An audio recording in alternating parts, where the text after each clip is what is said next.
আসসালামু আলাইকুম। Digital Bangla health টিপসের পক্ষ থেকে আপনাদের সকলকে স্বাগতম। আলুর খোসা কিভাবে আমাদের চুলে ব্যবহার করলে এই চুল অকালপক্কতা রোধ করা যাবে, এই বিষয়টি। অল্প বয়সে অনেকেরই চুল পেকে যায়। সঠিক পুষ্টির অভাব, হরমোন সমস্যা, খাবার, আবহাওয়া, নানা কারণে চুল অকালপক্কতা দেখা দিতে পারে। Mineral, vitamin A, B, copper, আয়রনের অভাবে চুল পেকে যেতে পারে।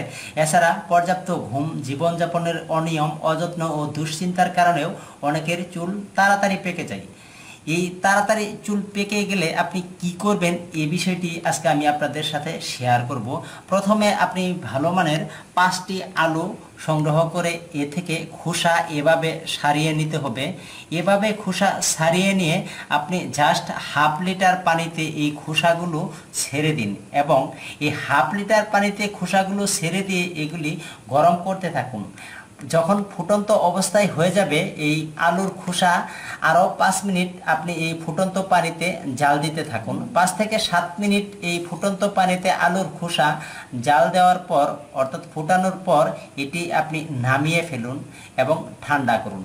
ঠান্ডা করার পর আপনি এই আলুর খোসাগুলি সেকে, এই পানিটুকু সেকে নিতে হবে। সেকে নিয়ে খোসাটুকু ফেলে দিন। ফেলে দিয়ে এই ঠান্ডা পানিটুকু আপনি চুলে ব্যবহার করবেন।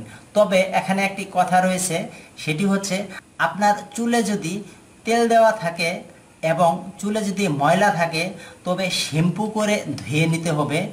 তারপর আপনি এই আলুর আর পানির মিশ্রণটি মাথায় ব্যবহার করুন। এভাবে আধা ঘন্টা ব্যবহার করে আপনি রেখে দিতে পারেন। এরপর ঠান্ডা পানি দিয়ে ধুয়ে ফেলুন।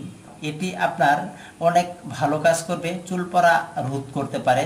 চুলের পুষ্টি প্রদানের উদ্দেশ্যেও এটি ব্যবহার করতে পারবেন। চুলকে মসৃণ, কালো করতেও আপনি এটি ব্যবহার করতে পারবেন।